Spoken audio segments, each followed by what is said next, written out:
Hey, I need to discuss something serious with you. Take a moment to come here. Mr. Turner, the president of the second generation, called me, and I went to his office. My contract had expired, therefore it was most likely related to that. We're done here since your contract is up. Please gather your belongings and don't get in touch with me ever again. Mr. Turner simply grinned as he presented me the contract, even though there were a lot of things we needed to talk about, like the company's systems or my severance money. To my surprise, the contract no longer included the severance pay clause. What? What is this? You assumed the contract was the same as previously and didn't even bother to look it over. You're responsible for that. It was accurate. After he was elected president, I had signed the contract, which was extended until the end of the year. I hadn't read the entire contract because it looked nearly the same as the ones that came before it. I never thought the severance compensation clause would be eliminated. What is going on here? For someone like you, why would I squander money on severance? You would have figured that out by now if you were intelligent. Anger boiled up inside of me, and I found it difficult to control my feelings. Yes, I was at fault for not carefully reading the contract, and I wasn't going to argue about it. The fact that Mr. Turner was abandoning all the previous presidents stood for, however, was something I couldn't tolerate. Someone like you is worthless, so pay attention. When your contract expires, there will be no severance. Goodbye. I knew I was done with him the instant I heard those words. I immediately went to get my laptop. I'm Lucas, and I work as a software engineer at the moment. I began working in this field 10 years ago, immediately following my high school graduation. The path to becoming an engineer wasn't simple. Thank you for having me from today. Oh, I see. Are you Lucas? I am aware of you. Let's collaborate effectively. I was raised by my single mother after my parents divorced when I was in middle school. My father had been in charge of all the money, so when he left, he took everything with him. After the divorce, life was quite difficult. Nevertheless, my mother put forth a lot of effort to help me, and I was able to complete middle school. I did everything I could to help my mom out by working part-time jobs to pay for my own tuition while I was in high school. However, my mother finally became unwell and was unable to continue working. At that point, I opted to seek a job instead of continue with college. You must first understand the fundamentals because you are a novice. There are several things to keep in mind, such as writing code that is efficient. You'll quickly be given responsibility if you put in the effort. Yes, sir. I progressively acquired the skills and information required to be an engineer under the direction of my senior, Mark. However, I was the only person without a college degree in the organization. I was a recent high school graduate working part-time, while everyone else joined as college graduates. Despite having the same objective, we were beginning from quite different locations. I was never trusted with important jobs because of my status. My lack of a college degree was a major barrier, even though skill was evaluated. Even though I had known since they advised me to strive for full-time employment, it was difficult to continue. You're capable of doing this. I believe in you, even though I know it's difficult to gain the company's trust. Continue to push. Yes, I'll keep at it. I put forth more effort than ever after that to become a successful engineer. I continued to study online every day once I returned home. 1 year later, I knew more than the recent college grads. Allow me to present you. Timothy from the sales division is here. It's good to meet you. I've known him since college. We have a long history of friendship. Pleasure to meet you. Even though I had been producing good work at the company, I was nevertheless hindered in many respects by the fact that I didn't have a degree. Mark was the only one who truly looked out for me despite this, and he even introduced me to a salesman named Timothy. Even though the introduction had no bearing on my profession, I felt trusted because Mark would attest to my character in such a way. For that, I was thankful. I'm grateful for today. Please give me another invitation. After that, Timothy also started to like me, and we got close enough that he occasionally took me out for drinks. As my engineering skills improved, I was finally assigned to a little project. I would eventually become the project manager for a large project after gaining more experience. That was the objective at the moment. Timothy once again asked me out for drinks after work. I appreciate you coming out this evening. I won't be able to go out drinking for a while because I'm probably going to get pretty busy shortly. Are you busy? Is a new project in the works? The project isn't particularly new. I am becoming self-sufficient. I'm launching my own business. However, it's still a long way off. I had never heard of it before, so I was utterly taken aback when Timothy said this with a broad smile. I knew he did an excellent job. He was relatively young, but he had a respectable job and led a comfortable life. It implied that he was most likely earning a solid living, but he never gave any sign of becoming self-sufficient. You're going independent. Yes. I didn't want to go on poor terms because I owe this organization a lot for caring for me and treating me nicely. For this reason, I've been carefully speaking with them to make sure the leaving goes smoothly. I understand. That's amazing. I'm impressed and startled at the same time because I've never considered becoming independent. Timothy was thinking about the business that had helped him, not just about himself. That may be expected of any professional, but his success was likely largely due to his careful handling of everything and his avoidance of causing controversy. Timothy then went into further depth about his intentions. He intended to start an internet retail company using the contacts he had made. That sounds fantastic. I wish you luck. However, I still have a long way to go. I have a lot of work to do before I'm prepared. Since it will take that long to get ready, I want to work on it alone for the first year after I quit the company. Couldn't you set things up to run smoothly and then leave the company later?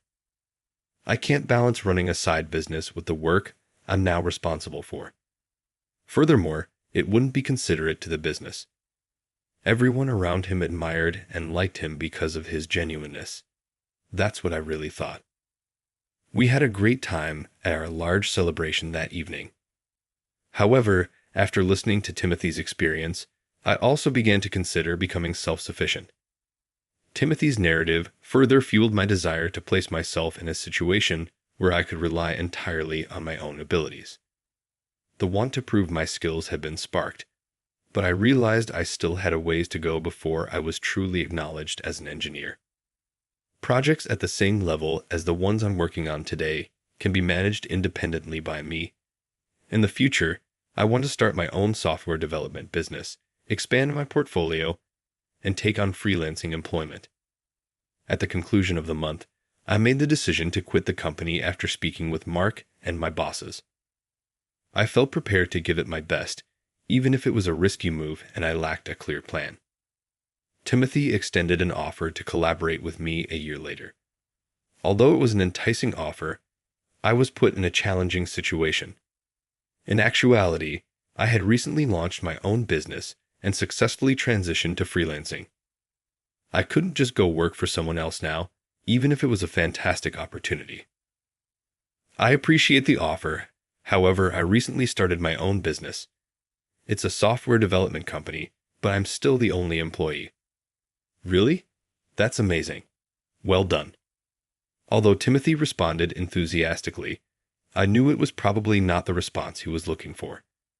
He was truly pleased for me, even though he undoubtedly thought I would enthusiastically accept his offer to work for his company. Well, I suppose I should simply assign the assignment to a subcontractor from your organization. Isn't it a software development company? You must construct our system for me. Are you reliable? Since you operate your own business, we may subcontract you instead of hiring you as our in-house engineer, which is what I had hoped. I had taken on a few freelancing jobs before formally starting my own business, but this project, creating a web application for an e-commerce company, was by far the largest one I had ever been offered. Everything would have to be built from the ground up by myself. Timothy trusted me despite my company's inexperience, and I was resolved to do everything in my power to live up to his expectations. From the bottom of my heart, I genuinely felt that. After that, we kept up our relationship, and I worked on teaching his engineering team and developing and maintaining systems. 30 years went by in the blink of an eye, and Timothy retired. Mr. Turner, who had been the vice president for a few years, was elected president as he became older. Hey, got a minute? Yes.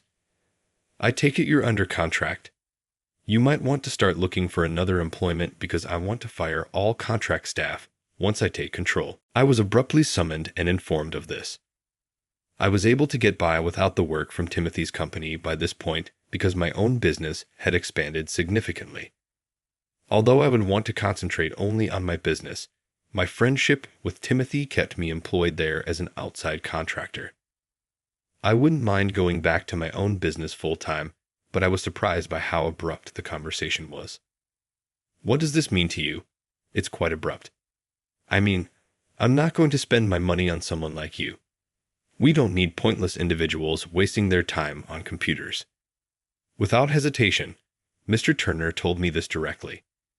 It was obvious that he only cared about people's academic credentials ever since he became vice president, but I wasn't sure if that was a cost-cutting measure or if he just didn't like me. He evaluated each person's performance at work only based on their educational background. Does this have something to do with the fact that I didn't graduate from college? Whoa, you got it right. You could understand that much even with a high school graduation, wouldn't you? Confirming my suspicions, I let out a sigh. This organization employs workers with a wide range of educational backgrounds. Some have only completed high school, while others have attended vocational schools or lower-ranked institutions. Some of them had even completed middle school. Timothy has always made hiring decisions without considering an applicant's level of schooling. In the modern world, you can learn a variety of talents on your own. Mr. Turner held higher education in high regard and didn't realize that a person's value isn't determined by their college degree. Probably because of his own academic success, but I couldn't help but sigh once again. Are you firing me right now? No, I'm not really that cold. Your contract will be extended until the end of the year by me. All right?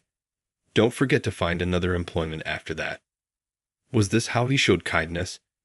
Nevertheless, I had invested 30 years in this business. The company was considerably larger than mine because Timothy always prioritized its expansion, but I had managed my own business and supported the corporation. It may sound conceited, but I had given Timothy my time and experience in return for all that he had done for me. And now Mr. Turner was severing me easily without knowing any of that. Realizing that complaining would not change anything, I sighed deeply and resolved to give it my all till the conclusion of my contract. But, hey, why don't you go clean the bathroom or something? What? Cleaning the bathroom? You mean that's basically all you can do as a useless person? Get to work. The president has given you the command. Not only did Mr. Turner harass me, but he harassed every employee who was going to be fired. In addition to being constantly lectured, we were made to perform duties that were outside the purview of our jobs, such as cleaning the restrooms. It went on and on. I kept working on the tasks assigned to me despite the surroundings. I could have resigned immediately, of course, but I didn't want to upset the other workers or the business. Thank you for your help today. Not at all. Please get in touch if you have any other inquiries. Will do. My last day eventually arrived, but I continued to work until the end of the year. Hey, I need to discuss something with you. Take a moment to come here. Mr. Turner called me in, and I went to his office. Most likely, it had to do with my contract expiring. We're done here since your contract is up. Don't ever call me again, and pack away your belongings. It was his arrogant demeanor that left me speechless. How could Mr. Turner have been thinking? We still had issues to talk about, such as the system I worked on and severance money. There couldn't be a simple goodbye. What are you discussing? We must talk about the system and severance. You worthless idiot, you won't receive a single dime of severance. Give up attempting to drain the resources of this business. I wasn't making an unreasonable request. I had been promised severance pay equal to that of a normal employee by Timothy. The contract ought to have made that apparent. Although I didn't require the money, Timothy gave it to me as a token of gratitude. It should be in the contract, the part about severance pay. Are you talking about this contract? Mr. Turner smirked and took out my contract. It appeared to be the identical one that I had signed every time. With assurance, he said, "If you're truly receiving severance, show me where it says that." I looked for the provision in the contract I got from him. I quickly turned to the last page because it had usually been written at the very end. Severance money, however, was not mentioned. I also looked through the other pages, but I couldn't find anything. I even opened the copy that was stored on my phone as a PDF. I was shocked to discover that my copy also lacked the severance clause. Thus, the paper was not fabricated by Mr. Turner. What is going on? You didn't bother to check since you assumed it was the same as before, huh? You were responsible for that. It was true. I had signed the contract after he was elected president, and I had extended it until the end of the year. I hadn't gone over every line because it appeared to be almost the same as the earlier contracts. I never thought the severance clause would have been eliminated. What is the meaning of this? You believe that for someone like you, we would squander money on severance. You would have figured that out by now if you were intelligent. I had to struggle to control my emotions as anger erupted from the pit of my stomach. Yes, my failure to read the entire contract was my mistake. I wasn't going to debate it, but I couldn't overlook Mr. Turner's blatant disregard for the values Timothy had upheld. Someone like you is worthless, so pay attention. When your contract expires, there will be no severance. Goodbye. I lost my patience entirely at that point. Although I never thought he would be so self-centered, it made clear to me the type of president he was. I get it. I appreciate everything you've done so far. After saying that, I bowed and went back to my work. Naturally, I wasn't going to overlook this. The same treatment should be given to those who behave unfairly. I gathered my belongings, bid my coworkers farewell, and departed the organization. I opened my laptop and started working on something as soon as I arrived home. Mr. Turner called me the following day. "Hey, what the hell is going on? Why are you contacting me at such an early hour and shouting like that? Where are your manners? You turned off every system we utilize. That's what's happening." Though I hadn't heard him yell like that before, I wasn't shocked. Although I knew this was coming, I wasn't prepared for him to get in touch with me so quickly. I certainly did. My contract was not renewed by you. What?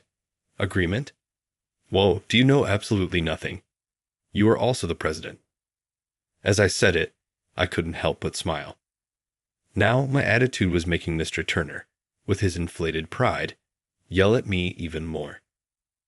Do you even know what I'm doing? I have no idea what you're about. Why would you have the power to disable the system when you were always tinkering with it? No one else was aware of this. How is this possible?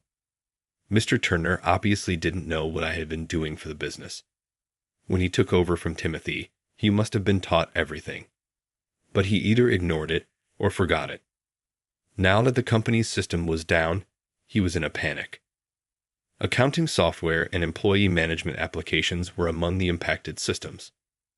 At the end of each month, we receive a mountain of invoices from our numerous remote workers. This was about to go horribly wrong. Say something. I'm open to renegotiating the contract as the CEO of the business that created the system. We might even go from the previous usage fee approach to a buyout strategy. You must, of course, first apologize on your knees. What? I said it clearly. I was aware that there might be repercussions for this. Although I had already notified the accounting and management teams, my reputation may suffer if Timothy found out. I was absolutely within my rights to limit access to the system and not renew the contract, but I couldn't help but wonder whether Timothy would be disappointed in me. That thought persisted. Nevertheless, I was unable to overlook Mr. Turner's actions. You've overreached yourselves. Get to the office, because I'm coming over right now. Later that afternoon, I went to the company because I didn't want to keep the system offline indefinitely. Hey, I've been anticipating your arrival. Let's go to the office of the president. I was shocked to see Timothy in the lobby, waiting for me. He must have hurried to the company after learning of the situation. I had my justifications, but I had no idea what Timothy was thinking or how much he knew. As we walked to the president's office, neither of us spoke. Excuse me. After knocking, Timothy went into the president's office, where Mr. Turner was standing sternly and commandingly. I'm very sorry. I really apologize for the rude treatment you received, and I kindly request your pardon. To my surprise, it was Timothy who apologized to me. Hold on, what's happening? Why is Timothy expressing regret? He was about to bow his head, and Mr. Turner was desperate to stop him. It was obvious that Mr. Turner believed Timothy would support him and be upset with me. But the truth was completely different. Timothy, please lift your head. You, quit behaving that way. You ought to apologize with him. What kind of nonsense are you spouting? I've known Timothy for 40 years, and I've never seen him this furious. Mr. Turner was obviously frightened by the strength of his rage. The room's atmosphere immediately grew strained. Please don't exacerbate my already existing anger. Who you believe is in charge of this mess? Well, you see. Are you attempting to push things through with an authoritarian mindset, refusing to accept accountability for your actions? I never imagined you to be such a person. I would never have chosen you to be president if I had known. But first and foremost, you must apologize. Timothy's voice was low and threatening, and Mr. Turner turned to me and bowed his head, clearly depressed. What is it? First of all, I'm sorry about the contract. Mr. Turner muttered that he was sorry for what he had done. I was more interested in Timothy's response at the time, but maybe he assumed I was furious about not getting the severance. What would Timothy do about this? So, how are you going to accept accountability for what you did? You're not a kid, and you're definitely not a typical worker. You have harmed this business. How are you going to make things right? Mr. Turner had gone white, and Timothy had fixed him squarely in his sights. He was probably looking for the correct response, but he couldn't think of anything that made sense. He had always been self-centered and used force to crush anything he didn't like. It was difficult to think that someone like him would be as sincere as Timothy had hoped. A new deal might be negotiated. The usage fee will be larger than it was previously, and I'll make sure to offer a higher fee. That's not what I'm talking about. Mr. Turner's face twisted in terror as Timothy's voice reverberated throughout the president's office. It was obvious that he had set up a landmine, and he discovered his error too late. Now Timothy was really mad. Let me be clear. You are dismissed if you don't realize the seriousness of what you did. I will not let you run this business any longer. What? Surely you must be kidding. Then Mr. Turner stumbled. Do you believe that jokes are appropriate at this time? Timothy fired back. Your mind must be in the clouds if you genuinely think that. It sounds like your brain is tiny than a micro, but I heard you despise those who have completed high school. Timothy's scathing remarks rendered Mr. Turner utterly stunned. Even Ada wasn't prepared for Timothy to use the word fired, but it demonstrated how seriously he took this. Timothy added, What you did is completely unforgivable. You abuse your authority as president to further your personal agenda rather than the interests of the business. That kind of person has no business managing a business. Wait, please. Are you unable to change your mind? Mr. Turner begged. I can't be fired like this. I acknowledge that what I did was a serious error, but you get it, don't you? You cannot be forgiven for what you did, and I will not pardon you. Accept responsibility and quit this organization. Mr. Turner fell on his knees as Timothy uttered this. He started to weep aloud and bowed down in front of Timothy, in contrast to his customary controlling demeanor. "I implore you, will you not pardon me? Do you believe that everything will be resolved by sobbing and pleading for forgiveness? Act like a man and accept responsibility for your actions." Timothy refused to budge despite Mr. Turner's repeated apologies and entreaties. Then Timothy escorted me into a nearby meeting room and out of the president's office. With a voice full of sadness, Timothy added, "I sincerely apologize for everything that transpired. Since I appointed him president, I also bear some of the blame for this. I never thought he would become this way. I sincerely apologize." I never held Timothy responsible for any of this because he had already expressed regret to me before we entered the president's office. Although Timothy didn't have to apologize, this was his way of being genuine. "Timothy, you don't have to say sorry. This is not your fault. You don't realize how much you've helped me. This business wouldn't exist as it does now without you.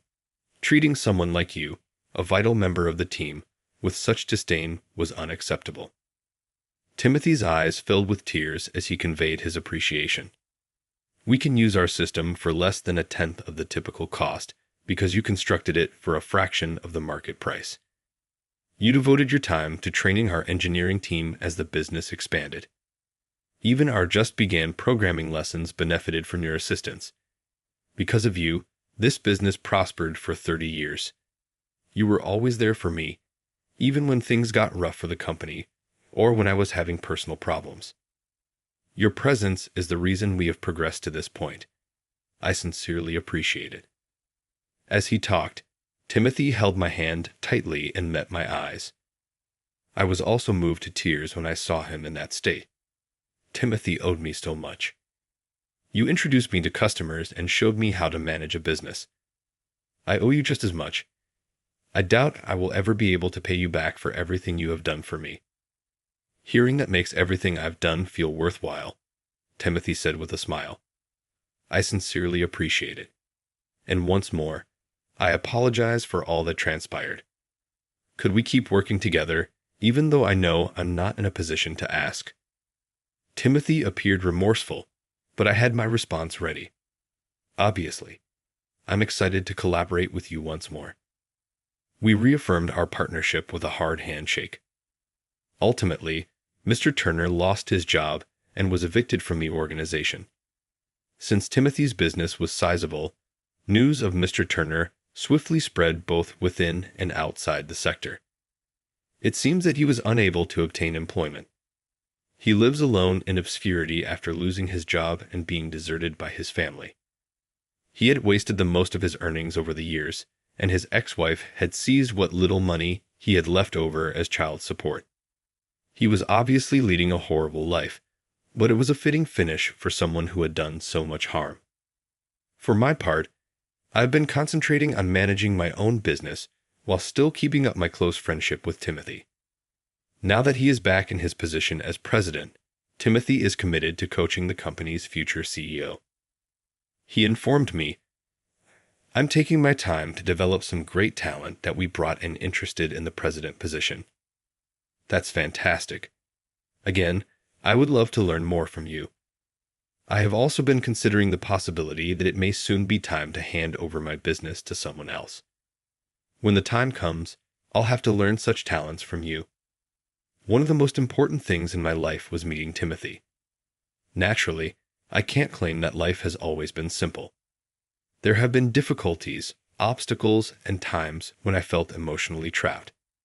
However, each time I looked at Timothy, I thought, I want to work as hard as he does. Timothy also had the same opinion of me. We frequently fail to recognize the extent to which we are assisting others, because life is unpredictable. For this reason, I think it's critical to have faith in our current course of action. A better tomorrow and future will undoubtedly await you if you unite with those who value you and who value you in return, live fully, and concentrate on the now and now. This lesson has stuck with me, and I intend to live my life accordingly from now on.